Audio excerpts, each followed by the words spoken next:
Hi everyone, welcome to our channel. నేను మీ సరిత. ఈ రోజు మనతో పాటు భక్త జడ్సన్ అన్న ఉన్నారు అనమాట. సో ఎక్కడ చూసినా మీడియాలో కానీ, పేపర్లో కానీ, లేదా యూట్యూబ్ లో కానీ, ఇన్స్టా ఎక్కడున్నా ఇది ప్రెసెంట్ సిచ్యువేషన్ తో వైరల్ అవుతుంది. ఏంటంటే 4 days క్రితం అన్నని సస్పెండ్ చేయడం జరిగింది. అలాగే అన్న కాంగ్రెస్ మీద కొంచెం వ్యతిరేకంగా మాట్లాడడం జరిగింది. 34 సంవత్సరాల నుంచి నమ్మకంగా పనిచేసి ఈ మనిషిని ఎందుకు సస్పెండ్ చేశారు? మరి ఇవన్నిటికీ ఆన్సర్ ఇవ్వడానికి అన్న మనతో పాటు స్టూడియోలో ఉన్నారు. మాట్లాడే ప్రయత్నం చేద్దాం. నమస్తే అన్న. నమస్తే. ఎట్లున్నారు అన్న? బాగున్నామా? జరిగిన సంఘటన వింటే చాలా బాధాకరంగా ఉంది. నిజంగా మాకే ఇంత హర్టింగ్ ఉందంటే మీరు ఎలా ఫీల్ అవుతున్నారు అన్న? 34 సంవత్సరాల నుంచి ఎంతో నమ్మకంగా పనిచేశారు. అందులో ఎన్నో ఆటుపోట్లు రావచ్చు.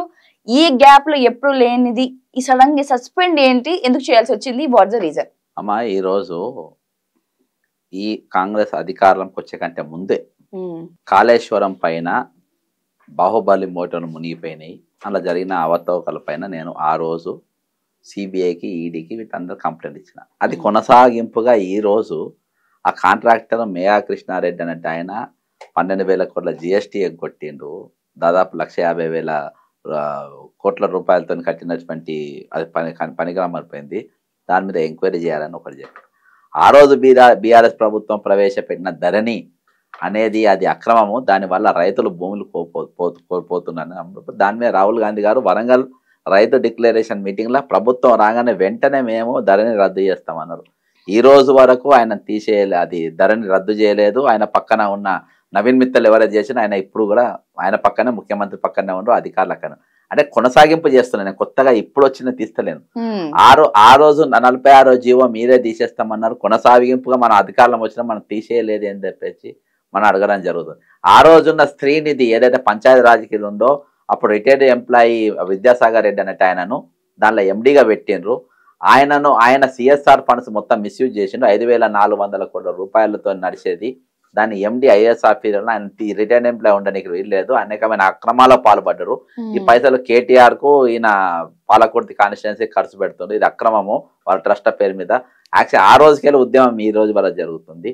ఇదే విద్యాసాగర్ రెడ్డి అవే పేదల పైసలతోని, పేదలకు ఖర్చు పెట్టాల్సిన డబ్బులతోని 4 లక్షల సిమ్లు కొన్నాడు. ఎయిర్టెల్కి వెళ్ళి, జియోకి వెళ్ళి, వివిధ కంపెనీలకు వెళ్ళుకొని సర్వీస్ ప్రొవైడర్స్ 2007లో వాళ్ళ దగ్గర తీసుకొని ఈ సెల్ఫ్ హెల్ప్ గ్రూప్స్ మహిళలు ఏవైతే ఫోన్లు వాడతారో అవి మొత్తం ట్యాపింగ్ చేసేందుకు పితామహుడు ఎవరంటే విద్యాసాగర్ రెడ్డి. మీరు ఆయన మీద ఎంక్వైరీ చేయాలని చెప్పేసి పోలీస్ కమిషనర్ కూడా నేను కంప్లైంట్ ఇవ్వడం జరిగింది. ఆయన మీద ఆయన నీ దగ్గరనే ఉన్నాడు. వాళ్ళ తమ్ముడు ఆయనను కాపాడకుండా వాళ్ళ తమ్ముడు చంద్రశేఖర్ రెడ్డి నీ దగ్గరనే ముఖ్యమంత్రి కార్యాలయంలో పనిచేస్తుంది ఇవాళ వరకు అనేది ఒక కన్స్ట్రక్టివ్గా నేను ఆ రోజుకెళ్ళి కొత్తగా రేవంత్ రెడ్డి గారు ముఖ్యమంత్రి కానీ మీదేం పడతలేను. ఆ రోజుకెళ్ళి ఈ రోజు వరకు ఇవే జరిగినాయి. ఇంకోటి, మనము ఏవైతే మెగా డిఎస్సి ఇస్తామని మనం వాగ్దానం చేసినామో, లేకుంటే మేము జాబ్ క్యాలెండర్ రిలీజ్ చేస్తాము, ఇలాంటి వాళ్ళకు మనము రివ్యూ మీటింగ్ పెట్టలేదు. దాని గురించి పెట్టాల్సిన అవసరం ఉంది. పిల్లలంతా రోడ్లపైన ఎక్కుతుండ్రు, ఆందోళన చేస్తూ ఉన్నారు. ఈరోజు నిరుద్యోగులు ప్రబలిక ఆత్మహత్య తర్వాత నిరుద్యోగులు ఊర్లలో పోయి ఊర్లలో వాళ్ళ ఇండ్ల కాళ్ళు మొక్కి, ఊర్లలో కాళ్ళు మొక్కి మనకు ఓట్లు వేయించిండ్రు. అంతేకాకుండా ఉద్యోగులు కీలక రోల్ ప్లే చేసిండ్రు. వాళ్ళ ప్రమోషన్, రిటైర్మెంట్ వాళ్ళని తీసుకొని వచ్చి నువ్వు ఉద్యోగాలు పెడితే వీళ్ళ ప్రమోషన్ లేక అక్కడనే ఉన్నారు. దాదాపు 1038 మందిని మీరే ట్రేస్ అవుట్ చేసిండ్రు. ఇన్ని రోజులైనా కానీ నువ్వే తీస్తానని చెప్పి ఏ రోజు వాళ్ళకి తీయలేదు అనేది ఇటువంటి అంశాలను నేను ప్రస్తావించడం జరిగింది. ఈ రోజు గొర్రెల స్కామ్ చేసిన లక్ష్మారెడ్డి నియంబడే ఉంటాడు, ఆయన తీసుకోరు. ఆయన కింద ఉన్న ఎవరైతే బహుజన బిడ్డలు ఉన్నారో చిన్న చిన్న వాళ్ళని తీసుకుపోయి ఏసీబీ ట్రాప్ చేసి జైల్లో పెట్టిన గొర్రెల స్కామ్ లా అందరు ఈ రోజు ఎవరైతే ముఠా ఉందో అందరు నీ చుట్టే ఉన్నారు. జయేష్ రంజన్ అంటోడు కేటీఆర్ ను తీసుకుపోయి మన అక్కడ అమెరికాల, ఆఫ్రికాల, ఆయా దేశాలలో, సౌదీల అరేబియాల తిప్పుతా ఉన్నారు అని చెప్పేసి మీరే చెడు తిరుగు తిప్పుతా ఉన్నారు కేటీఆర్ ను. జయేష్ రంజన్ కలిసి నువ్వే చెప్పినావు. అదే జయేష్ రంజన్ ఇంకా నీ పక్కనే ఉన్నాడు. సందీప్ కుమార్ సుల్తాని అనేటోడు కంప్లీట్ గా భ్రష్టు పట్టించేసిండు.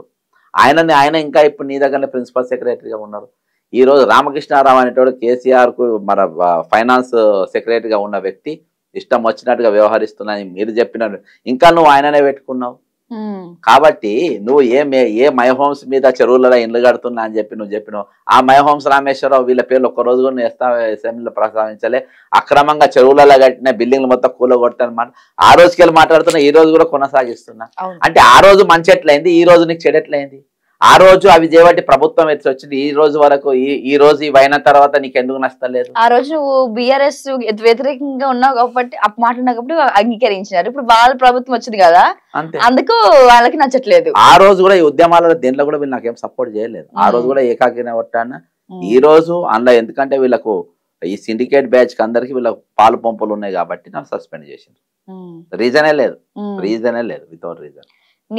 నీ ఎదురుబాటు ఒక నిలకండంగా అడగడం, ఆ క్వశ్చన్స్ ని ఎదురు మాట్లాడడం, ముఖం మీద మాట్లాడడం వాళ్ళకి నచ్చలేదు అంటవన్నా? అంతే కదమ్మా. ఈ రోజు మీరు ఎక్కడ చూసినా కనబడుతుంది అంటే ఇవంతా కామన్ మ్యాన్ రెస్పాన్స్. నాది రెస్పాన్స్ ఏం లేదు, కామన్ మ్యాన్ రెస్పాండ్ అయ్యి ఈ రోజు అమ్మా ఎన్నికలకు ముందు కల్వకుంట్ల చంద్రశేఖరరావు గారు ముఖ్యమంత్రిగా ఉన్నప్పుడు ఎన్నికలకు లబ్ధి చేర్చుకునే దానికోసం 7,000 కోట్ల రూపాయలు రెడీ చేసుకోండు. రైతు బంధు వేద్దామని SMS రావాలి, తెల్లారిపోయి ఓటేయాలి. సేమ్ 2018లో ప్లే చేసిండు, అది రెడీ చేసుకోండు. ఆయన ఎలక్షన్ కమిషన్ దాన్ని ఆపింది, వేయనికి వీలు లేదని. ఎలక్షన్ అయిపోయినాక కాంగ్రెస్ గవర్నమెంట్ వచ్చింది. మరి ఆ 7,000 కోట్ల రూపాయలు ఏమైనా అమ్మా? రైతు నోట్ల మట్టి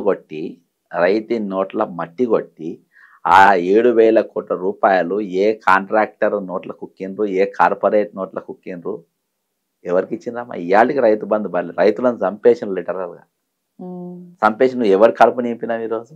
ఏ కార్పొరేట్? దీనికి పొంగిరెడ్డి శ్రీనివాసరెడ్డి గారు, బట్టి విక్రమార్క గారు, రేవంత్ రెడ్డి గారు ముగ్గురు కూర్చొని ప్రెస్ మీట్ పెట్టి ఇవి చెప్పాల్సిన అవసరం ఉన్నది. 7,000 కోట్ల రూపాయలు ఏమైనా అప్పుడు వాళ్ళు ప్రభుత్వం నుండి అయిపోయినాయి, ఆ బాల్ ఇవ్వలేదు. ఈయన వచ్చాక దాని గురించి మర్చిపోయినాడు. అంతే. ఇక్కడ లాస్ అయింది ఎవరంటే మర్చిపోడు కాదు, ఏమైనా ఆ పైసలు 7,000 కోట్ల రూపాయలు నీ అకౌంట్ ఉండాలి. రైతులకు వేసే పైసలు రాగానే నువ్వు వేయలే. ఆ పైసలు ఏం చేసిన వాళ్ళు లెక్క చెప్పంటున్నా ఇప్పుడు నేను. అదే ఇవన్నీ అడుగు తప్ప అమ్మాయి. కామెంట్లు ఏమొస్తున్నాయన్నా, ముందు వరకు బాగుంది, దర్శన్ బాగానే సపోర్ట్ చేస్తున్నారు, ఇప్పుడు కేవలం టార్గెట్ చేస్తున్నాడు, ఈ 30 సంవత్సరాలు ఆయన గుర్తించలేదు అందుకే టార్గెట్ చేస్తున్నాడు అని చెప్పి అంటున్నారు అన్న. దాని గురించి మీరేమంటారు? అమ్మా నేను ఎవరు కూడా బయట ఇయ్యలే. రేవంత్ రెడ్డి కానీ మంత్రులకు కానీ నాకు ఈ కార్పొరేషన్ పోస్ట్ నాకు అది నువ్వు అడ్వర్టైజ్మెంట్ ఇస్తే నేను టికెట్ అప్లై చేసిన, 25,000 కట్టమంటే కట్టినా, మీరు ఇయ్యలే. ఓకే అనుకున్నా, క్యాండిడేట్ ప్రచారం చేసి గెలిపించినా. లేదా అడుగు నాగరాజును, అడుగు నాయన రాజేందర్ రెడ్డి అన్నను, అడుగు యశస్విని రెడ్డిని, పాలకొడితే ఎమ్మెల్యేను, దయాకరావు మీద ఎవరు చేసారు? దయాకరావు మీద అందరి పైన యుద్ధాలు చేసిన నేను. ఆ కామెంట్స్ పెట్టే 4-5 కూడా వీళ్ళింట్లోనే ఉంటారు. వాళ్ళ తమ్ముళ్ళు, వాళ్ళ అన్నలు, వాళ్ళ భార్య పిల్లలు వాళ్ళే కానీ మామూలు మనుషులు ఎవ్వరు పెడతలేరు. వాళ్ళ హైర్డ్ సోషల్ మీడియా వాళ్ళు ఒకళ్ళు పెద్దగత కానీ వ్యక్తిగతంగా సోషల్ మీడియా హైర్ చేసి పెట్టే హైయర్ కామెంట్స్ కూడా ఒరిజినల్ గా ఆ జాబ్ చేస్తాడు కూడా నాకు ఫేవర్ గానే పెడతాడు. నిజం ఏడుందో సత్యం ఏడుందో అక్కడ ఫైట్ చేస్తాం కదా మీడియా అంటే అన్న. అంతే. ఎస్.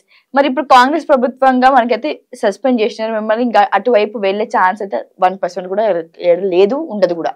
నెక్స్ట్ బిఆర్ఎస్ లోకి అడుగు పెట్టే అవకాశాలు ఉన్నాయా? లేదమ్మా, నేను ఏ పార్టీలకు పోను. నేను ఇదే విధంగా ఉంటా. నేను తెలంగాణ వనరుల రక్షణ సమితి అని పెట్టిన ఆ బ్యానర్ కింద నేను పనిచేస్తా. నేను నల్గొండ, వరంగల్, ఖమ్మం ఎమ్మెల్సీకి పోటీ చేస్తున్నా. నాకు ఆల్రెడీ 2 months కెళ్ళి నేను గ్రౌండ్ ప్రిపేర్ చేసుకున్నా. ఆల్రెడీ 2 terms నేను వెళ్ళడం జరిగింది. నేను స్పష్టంగా నా మేనిఫెస్టో కూడా మొన్న పోయిన నెల 9వ తారీఖు 3 జిల్లాల కేంద్రాలలో నేను దాన్ని ఆవిష్కరించడం జరిగింది. నేను ఖచ్చితంగా ఉంటా. నేను ప్రజల పక్షాన నేను నిలబడతా. ప్రజల పక్షాన మా ఉద్యమం కొనసాగుతుంది. నేను మానవ వనరులను కాపాడుకోవడం, సహజ వనరులను కాపాడుకునే ఎజెండాతోని మా ఆర్గనైజేషన్ పనిచేస్తుంది. అన్న ఒక మీడియాలో అది ట్వీటా లేకపోతే ఒక వీడియోనే వైరల్ అయింది, మీరు మాట్లాడిందే, రానున్న రోజుల్లో కాంగ్రెస్ లీడర్స్ ని ఒక్కొక్కరుగా సస్పెండ్ చేయడం జరుగుతుంది, చేస్తారు అని కూడా ఒక వీడియో ఉంది. దాని గురించి మీరే ఎందుకు అని చెప్పారు? అలాగే వెళ్ళగొట్టింది బాధాప్తా ముఖ్యమంత్రి ఇంకా అవుతారని కూడా వెళ్ళొచ్చు. చాలా మంది వెళ్ళిపోయారు. ఎందుకన్నా పెద్దోళ్ళు ఎప్పుడైతే అయినా మాక్సిమం వెళ్ళగొట్టడానికి ట్రై చేస్తాను. నన్ను కూడా చాలా హ్యూమిలియేట్ చేసిండు. నన్ను కలుద్దామని ఇంటికి పోయినప్పుడు బయట ఉండిపోమని చెప్పుడు, అపాయింట్మెంట్ దొరకపోవడం, నన్ను బహిరంగ ప్రెస్ మీట్ పెట్టి నన్ను బక్క జడ్సన్ అంటాడు యావరేజ్ లీడర్ అని చెప్పన్నాడు రేవంత్ రెడ్డి గారు. ఆయన స్వయంగా అంటే అంత వ్యక్తిగతంగా అంటే అక్కస్ ఎందుకు ముఖ్యమంత్రి అంటే ఒక పీసీసీ పైన అట్లా అనొచ్చు. అట్లా నువ్వు నా ఏఐసిసి మెంబర్ ఉండే, నేను ఆల్రెడీ అది తీసేసిన. 4 రాష్ట్రాల ఇన్ఛార్జ్ ఉండే, నాకు రెగ్యులర్గా ఏదో స్టేట్ ఇన్ఛార్జ్ పంపారు, అది తీపిచ్చేసినావు. పీసీసీ మెంబర్ కూడా వీకినావు. నాది పీసీసీ జనరల్ సెక్రటరీ ఉండే, ఆ పోస్ట్ కూడా వీకినావు. అన్ని పోస్టులు వీకిండు. ఎందుకన్నా అంత మీ మీద కక్ష ఏంటి? అసలు ఒక రీజన్ ఒకటి ఏందనంటే అమ్మ, ఆయనకు సబ్జెక్ట్ లేదు. నేను చెప్పినా స్కామ్స్ అని నేను బయటకు 179 కేసులు నేను బీఆర్ఎస్ ప్రభుత్వం పైన వేసిన. ఒట్టినాగుల పిల్ల ఐటీ ఈడీ ఆధీనంలో ఉన్న భూములు వాళ్ళు అమ్ముకుంటుంటే కిషన్ రెడ్డి ఇంటికి పోయి కంప్లైంట్ ఇచ్చిన, బీజేపీ ఆఫీసర్ లోపలి పోయి బండి సంజయ్కి ఇచ్చిన. వాళ్ళు ఈ రోజు వాళ్ళకు కూడా మాట్లాడలేదు జీఎస్టీ గురించి. ఓపెన్ ఛాలెంజ్ డ్రగ్స్ కేసులో కూడా నేను ఇన్వాల్వ్ నేను మాట్లాడిన ఒక అంశం కూడా లేదు. వాళ్ళకి ప్రతి అంశంలో నా ఉద్యమం ఓర్వలేక వీళ్ళకి సబ్జెక్ట్ లేదు. వీళ్ళు 4 పార్టీలు తిరిగినోడు జెర్సన్ నన్ను ఏదెత్తి చూపించడానికి ఏం లేదు కదమ్మా. నేను ఒకటే పార్టీలో 34 సంవత్సరాలు ఏ పార్టీ మారకుండా నా యవ్వనాన్ని దారపోసిన 16 ఏళ్ళ వయసులో నేను టి పురుషోత్తమరావు గారికి పోలింగ్ ఏజెంట్కి వెళ్ళి నా కెరియర్ స్టార్ట్ అయింది. ఆ రోజుకెళ్ళి నేను ఇవాళ వరకు కాంగ్రెస్ నికాజుకున్నా. రేపు కూడా నేను కాంగ్రెస్ బాధిగానే ఉంటా, కాంగ్రెస్ ఐడియాలజీతో ఉంటా, కాంగ్రెస్ పార్టీకి ఓటేస్తా. ఎందుకంటే నేను ఐడియాలజీతో కోసం వచ్చాను. నేను పదవుల కోసమో దీనికోసం రాలే. నీకు ఇలా కాంగ్రెస్లో పదవులు లేకుంటే అన్యాయం చేసినా నువ్వు బీఆర్ఎస్కి పోతావు కావచ్చు. బీజేపీ ఆల్రెడీ అట్లా 4 పార్టీలు తిరుగుకుంటే పార్టీలోకి వచ్చింది కదా రేవంత్ రెడ్డి. బీజేపీ, బీఆర్ఎస్, తెలుగుదేశం, ఇలా కాంగ్రెస్. రేపేదో మాకు అట్లా కాదు కదా, మాకు ఒకటే ఉంటుంది, ఒకటే ఐడియాలజీ, అది కాంగ్రెస్ ఐడియాలజీ. కాబట్టి రేపు ఇండియా కూటమికే నేను సపోర్ట్ చేస్తా, దానికే ఓట్లేమని చెప్తాను, డౌటే లేదు. అన్న మీరు రైతు బంధు 7,000 కోట్లు మళ్లించినారు అన్నారు, ఎటువైపు మళ్లించినారన్న ఏంటి అసలు? అందుకనే 3 ప్రెస్ మీట్ చెప్పమంటున్నారు. ఇప్పుడు నగర ఒకటి 7,000 కోట్లు పెట్టింది వాస్తవం, వేయకుంటే ఎలక్షన్ కాస్ట్ పడ్డ కారణం, తర్వాత నువ్వు సీఎం అయింది వాస్తవం. అర్థమైందా? మీ ముగ్గురు ఫైనాన్స్ మినిస్టరు, ఆయన ఆ మంత్రి ఆయనకు బాగా తెలుసు, ఎవరికి, మిస్టర్ శ్రీనివాసరెడ్డి గారికి. మీ ముగ్గురు కలిసి ప్రెస్ మీట్ పెట్టి ఈ 7,000 కోట్లు మీరు ఎట్లా ఖర్చు పెట్టినో చెప్తే మేమందరం వినాలని కోరుకుంటున్నాం. రైతు బంధు పడాల్సిన పైసలు నీ దగ్గర మీరు దేనికి డైవర్ట్ చేసిండ్రో, లేకుంటే కొన్ని రోజులు అయినాక ఇద్దామని మీరు ఎక్కడ దాచిపెట్టినరా, లేకపోతే తినేసినారా? అది నేను ఎందుకు అనాలి? అందుకని ఎవరన్నా నోట్లు అదే కార్పొరేట్ కంపెనీ కాంట్రాక్టర్ కు కుమ్మిండ్రా అని చెప్పేసి అడుగుతున్నా కదా నేను. అది వాళ్ళు చెప్పాలి కదా. ఇలాంటి ఒక క్వశ్చన్స్ ఇలాంటి మీరు రేజ్ చేస్తారని కేవలం వాళ్ళు మిమ్మల్ని దూరించడం జరిగింది. ఎందుకంటే లోపల జరిగే అన్ని అరాచక అక్రమాలన్నీ బయట తీస్తున్నారు కాబట్టి. ముందు ప్రభుత్వం కావచ్చు, అదే ముందు నుంచి అప్పుడు నచ్చిన జడ్సన్ ఇప్పుడు వాళ్ళకి నచ్చట్లేదు. అప్పుడు కూడా నచ్చలేదు. కాకపోతే అప్పుడు లబ్ధి తీసుకున్నారు వీళ్ళు, ముఖ్యమంత్రి గానికి ఎమ్మెల్యేలు గెలవడానికి లబ్ధి తీసుకున్నారు. పబ్లిక్ ను నేనే ఎక్కువ మోటివేట్ చేసింది. కేసులన్నీ వేసి పబ్లిక్ లో పోయి షార్ట్ షీట్లు ఓపెన్ చేసిన ఒక్కొక్కళ్ళ పైన, పబ్లిక్ ప్రజా షార్ట్ షీట్ అని నిరంజన్ రెడ్డి మీద విడుదల చేసిన, దయాకర్ రావు మీద చేసిన, కేసీఆర్, కవిత, హరీష్ రావు అందరి పేరు మీద షార్ట్ షీట్ విడుదల చేసిన, వీళ్ళకి ఎన్నుకో కేసులు మొత్తం పెట్టిన, ఎవరి పాలయ్యారో తెలంగాణ పుస్తకం ఆవిష్కరించిన, దాన్ని PDF చేసి దాదాపు 1 లక్షల మందికి వాళ్ళ మొబైల్లో పోయినాయి. ఇంత పార్టీకి టోటల్ అన్నిట. అందుకనే వీళ్ళు కాళేశ్వరం ఉద్యమం చేయలే, మిషన్ భగీరథ ఉద్యమం చేయలే, మిషన్ కాకతీయ మీద ఉద్యమం చేయలే, ధరణి మీద ఉద్యోగాలు చేయలే, క్వశ్చన్ పేపర్ లీకేజ్ మీద ఉద్యమం చేయలే, కార్యకర్తల మీద దాడి జరిగితే కనీసం ఒక బంధు పిలిపియాలే మీరు, తలకాయలు వలగొడితే. అర్థమైందా? మీరు ఏ ప్రోగ్రామ్ మరి ఎందుకు మీరు ఓటేసిందని చెప్పుకోవాలి కదా. మా కార్యకర్తలు కొట్లాడినరు, జడ్సన్ లాంటి సొంటోళ్ళు కొట్లాడినరు, యూట్యూబ్ ఛానళ్ళు బాగా ప్రచారం చేయడం వల్ల మేము గెలిచినా వీళ్ళు చెప్పొద్దు కదా. కాబట్టి 6 పథకాలు ఏవో తయారు చేసిండ్రు వీళ్ళు, 6 పథకాలు తయారు చేసిండ్రు. తయారు చేసి 6 పథకాలు మేము గెలిచినామని చూపించిండ్రు. మరి ఇంప్లిమెంట్ చేయండి, ఎందుకు చేస్తలేరు? 6 పథకాలు ఎవరు అడగలేదమ్మా.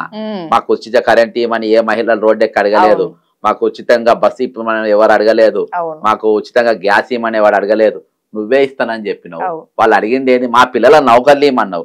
అమ్మా మాకు కాంగ్రెస్ కు ఓటేస్తే మా నౌకరు వస్తుందమ్మా అని వాళ్ళకి అడిగినా ఇవ్వకుండా వదిలేసి మీరు యాచకులు లెక్కనే ఉండాలి, మా పెన్షన్ మీద బతకాలి, మా ఫ్రీగా గ్యాస్ మీద మీరు బతకాలి, ఫ్రీ బస్ ఎక్కి 1000 మంది 100 మంది బస్సులో 1000 మంది ఎక్కి కుక్కి ఇరుక్కుంటా చెమట కంపుకి ఎక్కి, అర్థమైందా, రోగాలు తెచ్చుకొని ఎక్కి బస్సులలో ఇరికి కుక్కి మీరు దిగాలి, మీరు ఇట్లా కుక్కిన బతుకు మీరు బతకాలి, కుక్కిన పేరు లెక్క బతకాలి అని చెప్పేసి ఆ పథకాలు నువ్వు ఇచ్చినావు, మేము అడగలే కదా. మేము అడిగింది నువ్వు మాకు ఇవ్వాలి కదా. మోస్ట్ ఇంపార్టెంట్ రైతు బంధమ్మ. సెకండ్, నిరుద్యోగులకు ఉపాధి కల్పించడం అనేది చాలా important. TSPSC question paper leak చేసిన వాళ్ళను జైలుకు పంపడం అనేది ఇంపార్టెంట్. కరెంట్ అమ్ముకున్న ప్రభాకర్ రావు అనేటువంటి లోపటేషన్ ఇంపార్టెంట్. ఈ దొంగలను వదిలేసి బొకేలిచ్చి వాళ్ళకి ఇళ్లలో పంపి రిటైర్డ్ ఎంప్లాయీస్ అట్నే ఉంటావు, వాళ్ళని చుట్టూ నువ్వు పెట్టుకుంటావు, రోజు వాళ్ళతో సప్పర్లు కొట్టించుకుంటావు. నిరుద్యోగులేమో రోడ్ల పైన ఆహాకారాలని చెప్పి వాళ్ళు 5 రూపాయల భోజనం తింటున్నారు. 5 రూపాయలు కూడా లేని వాళ్ళు రామకృష్ణ మఠంలో మధ్యాహ్నం వస్తారు. రేవంత్ రెడ్డి గారు మీరు పోయి చూస్తే కనబడుతుంది. రామకృష్ణ మఠం దగ్గరికి పోతే 12 గంటలకు వెళ్ళి అన్నం పెడతారు. అంటే 11 గంటలకు వెళ్ళి భిక్ష గంటలకు పెడతారు. వాళ్ళది అయిపోయిన తర్వాత సెకండ్ లైన్ నిరుద్యోగులు ఎవరైతే చదువుకుంటున్నారో ₹5 అన్నము ₹5 కూడా లేని వాళ్ళు పోయి ఆ లైన్ లో నిలబడి ఆ అన్నం తిని వాళ్ళు చదువుకుంటున్నారు. మీకు ఏం అనిపిస్తలేదా? నీకు నీ బిడ్డను లేకుండా మీ వాళ్ళు పోయి అక్కడ నిలబడతారు అట్లా లైన్లలో? మనకు కొంచెమన్నా బుద్ధి ఉండాలి, మన దాని మీద మనం స్పందించాలి కదా. దాని మీద మేము మాట్లాడినందుకు ఇవ్వాలి ఇదమ్మా. ముందు ప్రభుత్వం అయితే ఈ కేసుని కలవాలంటే రెస్ట్రిక్షన్స్ ఉండేది, ప్రోటోకాల్ ఉండేవి. అసలు ఆయన కలవడం అంటే సాధ్యం కాదు, ఎమ్మెల్యేకే వరకే అది పరిమితము. సాధారణ జనాలు కలవడానికి వీలు లేదు. కానీ నన్ను అలా కాదు, ప్రజాభవన్ పెడుతున్నాను, అందరి నుంచి మాట్లాడొచ్చు, ఏ సమస్యను నాతో దగ్గరకు వచ్చి మాట్లాడచ్చు అన్నారన్న. దాని గురించి మీరేమంటారు? సూపర్ సూపర్ చెప్పిండ్రు. ఫస్ట్ డే మీరు చెప్పింది కరెక్టే. కంచె తొలగించిండ్రు. కంచె ఎందుకు తొలగించిండ్రు? అధికార భవన్లో ముఖ్యమంత్రి ఉండడు కాబట్టి కంచె ఉన్న ఒకటే లేకుండా ఒకటే చూసేసిండ్రు. ఆయన ఉంటలేడు, అర్థమైందా? అలా ఉంటున్నది బట్టి విక్రమార్క. బట్టి విక్రమార్క దగ్గర పోరు. మీరు అన్నట్టు ఏది ప్రజా దర్బార్కు, ప్రజాభవన్కు ఒక్కరోజు వచ్చిండ్రు. ఫస్ట్ డే ముఖ్యమంత్రి వచ్చిండ్రు, మళ్ళీ ఇవాళ దాకా మళ్ళీ 2వ రోజు అక్కడికి పోలే, అర్థమైందా? 2వ రోజు మంత్రులు వచ్చిండ్రు. 2వ రోజుకెళ్ళి ఒక 3-4 రోజులు మంత్రులు వచ్చిండ్రు. 3వ రోజు తర్వాత ఐఏఎస్ ఆఫీసర్లు వచ్చిండ్రు. ఇప్పుడు ఆడ చెప్పరాశీలు ఉంటారు, జనం వస్తలేరు అక్కడ. అరే 100 రోజుల లోపల 100 రోజుల లోపల రాజశేఖర రెడ్డి గారు ముఖ్యమంత్రి ఉన్నప్పుడు 7 కోట్ల జనాభా, 24 ఉమ్మడి జిల్లాలు, రోజు 2 గంటలు కలిసేది, 2000 మందిని కలిసేది. రోజుకు 2000 మంది ఇండివిజువల్ కలిసి తీసుకునేది. మీకు ఏం రోగం వచ్చింది కలవనికి? మీకేం రోగం వచ్చింది? ఏం పనులు చేస్తుందో చెప్పు. మీరు ఏం పనులు చేస్తుంటారు? గాడికి ఏమైనా పనులు ఉంటుందా మీరు? రోజు మీరు చేసే పని చేయకుండా మీరు టైం అంతా రివ్యూ మీటింగ్లు పెట్టరు. ఏ డిపార్ట్మెంట్ ఎన్ని ఖాళీలు ఉన్నాయో రివ్యూ మీటింగ్లు పెడుతుండ్రా? వీళ్ళ సబ్జెక్ట్ ఉండదమ్మా. ఇవాళ మేము పుస్తకాలు చదివి డాక్యుమెంట్ తెచ్చి డాక్యుమెంటేషన్ మేము పని చేసి రాత్రులు మేము రాత్రి 2-3 దాకా కూర్చొని మేము ప్రిపేర్ అయ్యి తెల్లారి డాక్యుమెంట్ మళ్ళీ మేమే టైప్ కొట్టి మేము తీసుకపోయి ఆఫీస్లో ఇస్తాం. మాకు సబ్జెక్ట్ ఉంటుంది. నువ్వేం చేయవు కదా. నేను మాట్లాడిన యూట్యూబ్లలో విని ఆయన మాట్లాడతారు. మీరు ఎప్పుడైనా చూడండి ఆయన మాట్లాడిన సబ్జెక్ట్ ఆయన విన్న తర్వాత నాకు కొట్టాను. దానికంటే ఒక వారం రోజుల ముందు నేను మాట్లాడి ఉంటాను దానిపైన. ఆ స్కామ్ తీసి ఉంటా. అర్థమైందానా? ఏం సబ్జెక్ట్ లేదు, ఏం లేదు, ఏమైనా ఫ్రీ జరగాలి. ముఖ్యమంత్రి కూడా అట్నేయండి. కానీ కాపాడుకునే పరిస్థితి కూడా ఆయన, అరే నేను మంచి ముఖ్యమంత్రిగా పేరు తెచ్చుకోవాలి, నేను కష్టపడాలి, మాట పైన ఉండాలని లేదే లేదు. మనం చెప్పుకొని పోతే అమ్మా మొదటి ముఖ్యమంత్రి ఎవరు ఉంటే గ్రేట్ గా చెప్పుకుంటాం, తంగుతూరి ప్రకాశం పంతులు అని. మొదటి ప్రధానమంత్రి అంటే గ్రేట్ గా చెప్పుకుంటాం, జవహర్లాల్ నెహ్రూ గాని. మొదటి రాష్ట్రపతి ఎవరు ఉండే అని అంటే గ్రేట్ గా చెప్పుకుంటాం, ఏదో బాబు రాజేంద్ర ప్రసాద్ గారు ఉండే అని. దౌర్భాగ్యం అని అంటే తెలంగాణ మొట్టమొదటి ముఖ్యమంత్రి ఎవరు అని అంటే పాస్పోర్ట్ బ్రోకర్ అని చెప్పుకోవాల్సి వచ్చింది. 2వ ముఖ్యమంత్రి ఎవరు అని అంటే ఏది ఓటుకు నోటు రేవంత్ రెడ్డి చెడ్డి గ్యాంగ్ అని చెప్పుకోవాలి. ఫస్ట్దేమో దండుపాలెం గ్యాంగు, 2వదేమో చెడ్డి గ్యాంగ్. ఈరోజు ఇటువంటి వాళ్ళు దేశాన్ని రాష్ట్రాన్ని పాలిస్తున్నారు. ఇంతకు మించి మనం ఏం ఎక్స్పెక్ట్ చేయాలి? అందులో మనం బతుకుతుంటాం. అంతే అంతే. ఇంతకు మీరు అన్నట్టు భాగంగా రేవంత్ రెడ్డి చేసి అరాచకాలు చేసిన వాళ్ళందరినీ ఆయన మేపుతున్నాడు, భవన్ లో కూర్చోబెడుతున్నారు అన్నారు.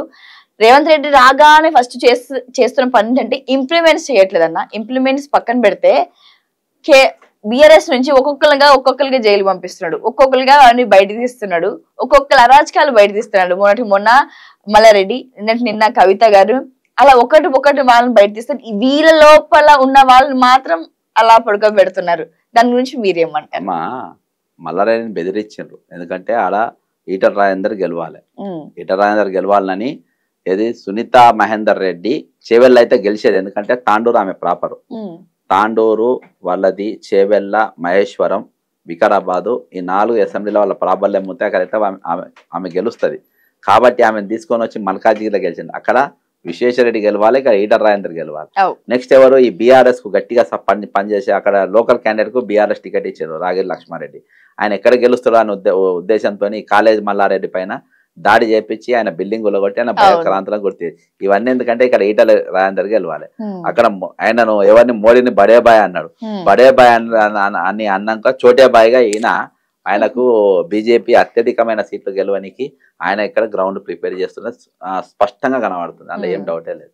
కాంగ్రెస్ కి దళితుల మీద ఎందుకంత చిన్న చూపన్న?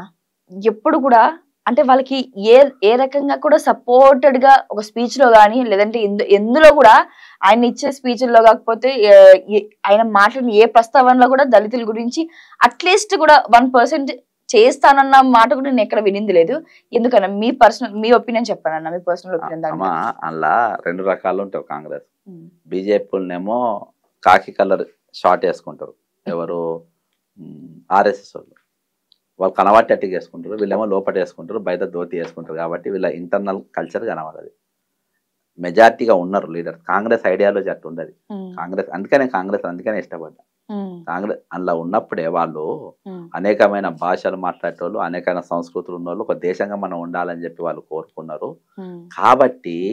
కాబట్టి మేము అందరం కలిసి ఉండేటట్టుగా వాళ్ళు చేసుకున్నారు. వాళ్ళు ఎప్పుడు ఎంకరేజ్ వీళ్ళు ఏది ఈ ఆయా పార్టీల ఏ పార్టీ పచ్చగుంటే ఆ పార్టీలకు పోయే సంచార రాజకీయ జీవులు ఉన్నారు చూసినావా, వీళ్ళు ఇటువంటి కొన్ని పెట్టుకొని వాళ్ళు బతకదేవం కోసం ఇటువంటివి చేస్తారు. కానీ ఎప్పుడు కూడా కాంగ్రెస్ పార్టీ ఎప్పుడు దళితులకు సపోర్ట్గా ఉన్నది. అందుకనే 3 ఇల్లు లేని వాళ్ళకి ఇల్లు ఇచ్చింది, 50 ఇల్లు ఇచ్చింది, భూమి లేని భూమి ఇచ్చింది, ఏదైతే బ్యాంకులు అందుబాటులో తీసుకొచ్చింది, రాజాభరణాలను రద్దు చేసింది. ఈరోజు అనేకమైన కార్యక్రమాలు మంచి ఇందిరాగాంధీ కాలం. అందుకనే ఇవాటి వరకు ఆ ఓటు బ్యాంక్ వాళ్ళతో ఉన్నది. ఈ రోజు వాళ్ళు ఎవరు చేయలే, నా బీజేపీ చేయలే, నా బీఆర్ఎస్ చేయలే, మేము కూడా అందుకనే ఉంటాం. అందుకనే ఈ కాంగ్రెస్ పార్టీకి ఉన్న ఈ సాంప్రదాయ ఓటును ఖరాబ్ చేయాలని చెప్పే ఉద్దేశంతో కేసీఆర్ కానీ ఎవరు మిస్టర్ రేవంత్ రెడ్డి కానీ ఇటువంటి విధానాలు వాళ్ళు అవలంబిస్తారు. అది ఇప్పుడు ఈ మధ్యలో చూస్తున్నాం. కానీ ఇది కాంగ్రెస్ పార్టీ అధిష్టానం సరి చేసుకుంటుందని నేను అనుకుంటున్నాను. ఈ సంఘటన జరిగింది మనకి ఫ్రెష్ గా కనీసం ఒక 10 రోజులు కూడా ఇది అవ్వలేదు. తదుపరిగా నెక్స్ట్ మీది అడుగు ఏంటన్నా? నేను చెప్పిన గాను తెలంగాణ వనరుల రక్షణ సమితి అని పెట్టుకున్నా. దాని మీద నేను అన్ని ఇష్యూస్ పైన ఖచ్చితంగా కొట్లాడతా.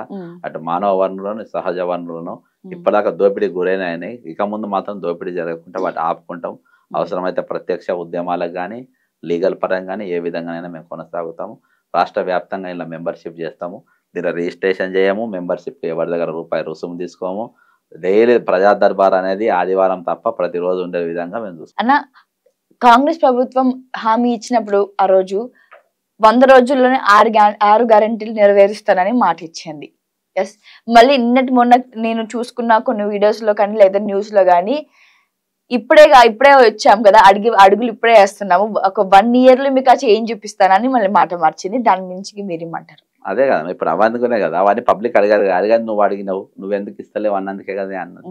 అర్థమైందా? నేను చెప్తున్నా, అది ఎప్పుడు అబద్ధం చెప్పి ప్రజలలో మనం పోవద్దు. ఆల్రెడీ తెలంగాణ ప్రజల మీద ప్రతి మనిషి మీద 150,000 ఉన్నాయి. అది జనం మాకు అందరూ తెలుసు. అమ్మ మీరు అప్పుల పాలైన మేమేం పథకాలు వాళ్ళు ఓటు వేస్తారు, లేకుంటే లేదు. మనం ఎప్పుడు వాస్తవం చెప్పి మన జనంలో పోతే మనకు సేఫ్. ఎప్పుడు మనం ఒక అబద్ధాలకు ఈ రోజు ప్రజల ముందు ఒక ముఖ్యమంత్రి అనేటోడు ఒక అబద్ధాల కోరిగా నిలబడి నాకు పదవి ఉంటే చాలు, నన్ను ఏమనుకున్నా పర్వాలేదు అని అంటే దానికి ఏం అర్థం ఉంటుందమ్మా? ఒక ఐడియాలజీ లేని రాజకీయ నాయకుడు, ఒక విలువలు లేని రాజనాయకులు వాడు నడిచే శవంతో సమానం. వాళ్ళు అసొంటోళ్ళు జీవం లేని శవాలే వాళ్ళు. కాబట్టి ఎప్పుడైనా మాట పైన ఉండాలి. అందుకని మేనిఫెస్టోలు ఏవైతే అవుతాయో నేను అవే చెప్తున్నా. అసలు నేను పథకాలే అవసరం లేదంటే, ఎప్పుడైనా చేప పట్టుకోవడం నేర్పిస్తే వాడు రోజు చేప వండుకొని తింటాడు. నువ్వు చేప దానం చేస్తే ఒకటే రోజు తింటాడు. అంటే నువ్వు ఒక రోజు తినాలని కోరుకుంటున్నావు, రోజు తినాలని కోరుకుంటున్నావా? రోజు తినాలని కోరుకుంటే నువ్వు వాళ్ళకి పట్టే విధంగా వాళ్ళని నేర్పాలి. నెలకు 50,000 1,00,000 రూపాయలు సంపాదించేటట్టుగా నువ్వు వాళ్ళకు అటువంటి వనరులు వాళ్ళకి ఏర్పాటు చేయాలి. కానీ నువ్వు 4,000 పెన్షన్లే తీసుకోవాలి, దొడ్డు బియ్యమే తీయాలి, మా పాపాయిల నూనె తాగాలి, మీరు అదే గుడిసెలు ఉండాలి అనేది పథకాలు పెట్టి మీరు 24 hours వాళ్ళని ఏమైనా చేసి మా మీద అప్పులు పెంచు. మళ్ళీ అప్పు నా మీదనే. రేపు 2 లక్షల రూపాయలు నేను కట్టాలి, అక్కడ అరక తినేటోళ్ళు కట్టాలి, అక్కడ బంగ్లాలో ఉండేటోళ్ళు కూడా కట్టాలి. ప్రతి మనిషి ఈ రోజు 4 కోట్ల జనాభా అప్పులు ఉన్నావు.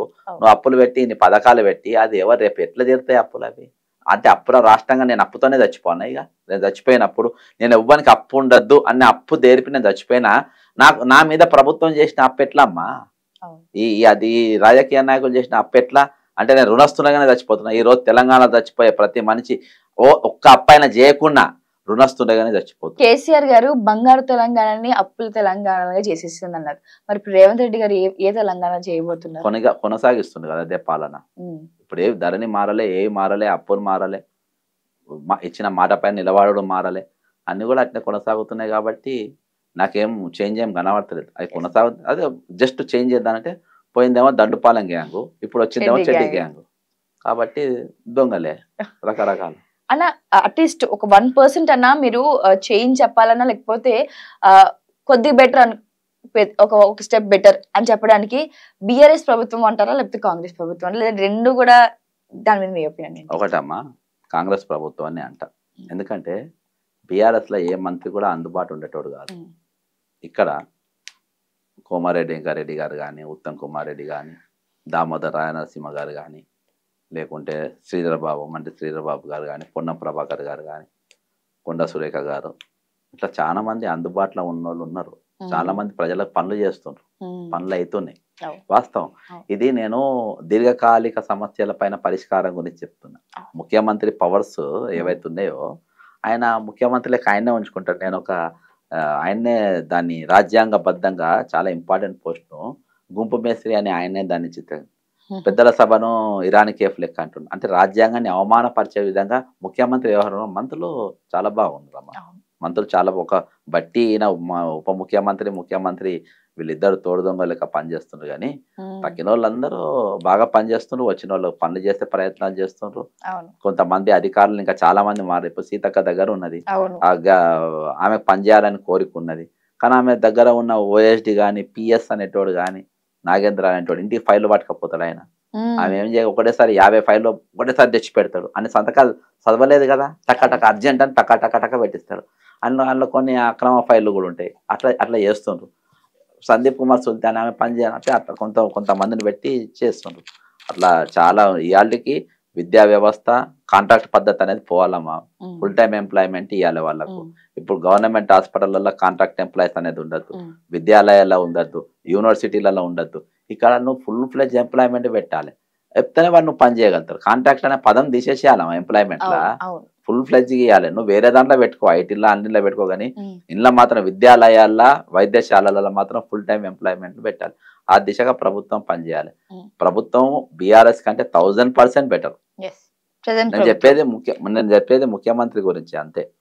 ముఖ్యమంత్రి దగ్గర ఉన్న ముఠా ఏ విధంగా ముఠా ఉన్నది. ఒక ముఠా ఈ ముఠాలు ఎట్లా పనిచేస్తుంది అంటే వేల మందిని కలుస్తుండ్రు రోజు. శ్రీధరబాబు 100 మందిని కలుస్తారు రోజు. దామోదర నరసింహ 100 మందిని కలుస్తారు డైలీ. కొన్ని 100 ఉత్తరాలు ఇస్తారు. ఈ సస్పెండ్ ఆర్డర్ తర్వాత అన్న ఈ తక్కిన వాళ్ళు మీకు కొంచెం క్లోజ్ గా ఉంటారు కదా, ఈ ఎమ్మెల్యేలు అంతా మీతో మాట్లాడడం జరిగిందా? సందర్భాలు చేసిన కొంతమంది మంత్రులు చేసిండ్రు, మినిస్టర్లు చేసిండ్రు. ఏం మాట్లాడుతున్నాను, ఏం చేద్దామంటారు. అట్లా పోయే కాలం వచ్చింది అని అంటారు. శాపనాదాలు పెడతారు. ఫైనల్ గా నిరుద్యోగుల కోసం మీరు ఏం మాట్లాడతారన్నా? మీ నెక్స్ట్ అజెండా ఏంటి అంటే చెప్పారు? 30 లక్షల మంది వాళ్ళు ఇప్పుడు వనరులే. వాళ్ళు సరైన దిశగా వాడాల్సిన అవసరం ఉన్నది. నేను ఇప్పుడు దీన్ని స్టార్ట్ చేస్తున్నా. ఖచ్చితంగా ఖాళీలు నింపే విధంగా, ఇవి ఉండే విధంగా, ఎంఎస్ఎంఈ లోన్స్ ఉండే విధంగా. అందుకని ఎమ్మెల్సీ కూడా నేను రేపు కంటెస్ట్ చేయబోతున్నా. ఖచ్చితంగా వాళ్ళందరికీ నేను అందుబాటులో ఉంటా. వాళ్ళందరూ కూడా నేను ఒక సలహాదారు లెక్కుంటా. వాళ్ళందరికీ కౌన్సిల్ చేసుకుంటా. మెయిన్గా చాలా మంది విద్యార్థులు ఈరోజు వాళ్ళు అనుకునే నౌకర్లు 2000 ఉంటాయి. రాసేటోళ్ళు కొన్ని లక్షల మంది ఉంటారు. రానోళ్ళు నిరాశ నిస్పృహతో ఆత్మహత్యలు చేసుకునే వాళ్ళకు కౌన్సిలింగ్లు ఇచ్చుకుంటారు రెగ్యులర్గా మీలాంటి ఛానళ్ళ ద్వారా. వాళ్ళు ఇప్పుడు నాకు యాక్సిడెంట్ అయిందమ్మా, మేజర్ యాక్సిడెంట్, 30 ఫ్రాక్చర్లు అయినాయి, బ్రెయిన్ ఆపరేషన్ అయింది. నా కన్ను రెప్పలకి వెళ్ళి మొత్తం ఇండ్లకెళ్ళి అంతా దిగింది. అయినా నేను కొట్లాడుతున్నా. నాకంటే మీరు మంచిగా ఉన్నారు కదా, నేను నా భార్య పిల్లలను దాదుకుంటున్నా, మంచుకున్నారు కదా, ఏదో విధంగా మనం బతకాలి కదా. సావు వచ్చేంత వరకు, సావు రాకముందే దాన్ని మనం ఎందుకు ఆహ్వానించాలి అనేది యువత ఆత్మహత్య. వాళ్ళ లైఫ్ అనేది చూడాలమ్మా. ఇంకా చాలా వాళ్ళ లైఫ్ 20 ఇయర్స్కు 25 ఇయర్స్కు ప్రవళిక నాకు చాలా ఇంటికి కూడా పోయినా, చాలా బాధపడ్డా. అంటే ఆ ఏజ్లల్లో మీరు కొన్నిట్లలో ఉద్యోగాలు రాక కొంతమంది వివిధ రకాల కారణాల వల్ల చెప్పుకొని ఆత్మహత్య చేస్తారు. కానీ అది పరిష్కారం కాదు కదమ్మా. మీకు ఈడ మీరు బతకలేకుంటే ఉరికిపోయి ఎక్కడన్నా పోయి బతకండి, ఎక్కడన్నా పోయి ఇంకా మీరు దూరం కానీ బతుకుండండి. ఈ మధ్య కాలంలో బాగా అవే వచ్చాయన్న ఈజీగా. ఈ 2024 దగ్గరగా మనం న్యూస్ లో నేను పనిచేస్తున్నాను కాబట్టి నాకే ఒక 1000 చావులు చూసుంటానన్న. కేవలం ఫ్యాన్ కూరేసుకుని చనిపోవడం, జాబులు లేక, ఇంట్లో సమస్యలు, లేదా ఎవరైనా అబ్బాయి వేధించడం. లేకుంటే ఇంతమంది దొంగలు బతుకుతుండ్రు. బాజాప్త ఢిల్లీ పోయి లిక్కర్ అమ్మిన కవిత బాజాప్త ఇంకా ఆమె జైల్లో ఉండి ఆమె బతుకుతుంది. మీరు నీతి నిజాయితీతో బతికేటోళ్ళు మీరు ఎందుకు చావాలి? ఎందుకంటే ఇంకా వాళ్ళ అనేకమైన ఏజ్ ఉంటుంది కదమ్మా. నేను 16 ఇయర్స్కి వచ్చిన, నా ఏజ్ మొత్తం కాంగ్రెస్ పార్టీకి ఇచ్చిన. వాళ్ళు పెరుగుతున్నప్పుడు, వాళ్ళు రకరకాల వాళ్ళ శరీరాలు మారుతున్నప్పుడు వాళ్ళు చూసుకోకుండా చనిపోకుండా బాధ కదా. అర్థమైందా? నేను చెప్తాను అంటే ఈ ఆత్మహత్యలు ఒకటి, ఇవన్నిటిపైన కొన్ని. అందుకని వనరులు అన్న వీళ్ళు వనరులు అంటే వాళ్ళు దేవుడు ఇచ్చిన వరం వాళ్ళు వనరులు అంటే. కాబట్టి అవి ఏవి కూడా అవి చెరువులే కానీ గుట్టలే కానీ ఇవే కానీ లేకుంటే మానవ వనరులే కానీ ఏవి కూడా నశించిపోవడానికి వీల్లేదు. కాబట్టి వీటి కోసము నేను వాళ్ళకు యూత్ కౌన్సిలింగ్ చేస్తా. ఎవరన్నా చనిపోదాం అనుకున్న వాళ్ళు కూడా నాకు ఒక 2 నిమిషాలు వాళ్ళు నాతో లంచో డిన్నర్ చేసే టైమ్సే సరిపోతుంది నాకు. తర్వాత వాళ్ళ నిర్ణయం వాళ్ళు తీసుకోవచ్చు. అంటే ఎటువంటి కొన్ని నేను చెప్పబోతున్నా కొన్ని. కాబట్టి కంపల్సరీ నేను యూత్ అనేది ఒక పెద్ద వనరుల ఈ దేశానికి చాలా బలమైన ఇది. ఆ ఏజ్ లో వాళ్ళు పెద్ద బిజినెస్ మ్యాన్ కావచ్చు, లేకుంటే పెద్ద డాన్ కావచ్చు, ఏదో ఒకటి కానీ ఖాళీగా మాత్రం ఉండద్దు, చనిపోవద్దు. నువ్వు ఏదైతావో అదిగా వేరొనికి నష్టం చేయకుండా నువ్వు ఏమైతావో అది కా. నేను నాకు మించిన ఉదాహరణ నా అంత బలహీనం నాకు తెలితే ఎవరు ఉండరు. అయినా నేను బలంగా ఫైట్ చేస్తున్నా. అసలు బలంగా ఉన్న మీరు బలంగా ఉన్న ఆత్మస్థైర్యంతో ఇంకా మీరు శిఖరాలు ఎక్కవచ్చు. ఇవి మాటల్లో పద్యం కాదు, ప్రాక్టికల్ గా చూడొచ్చు. అండ్ వన్ వార్నింగ్ లేకపోతే one request or one word to Revanth Reddy గారు చెప్పామంటే మా ఛానల్ ద్వారా ఏమంటారన్నా? ప్రజల్లో నీకు నమ్మి నేను ముఖ్యమంత్రి చేశాను, ఆ నమ్మకాన్ని వమ్ము చేయకు.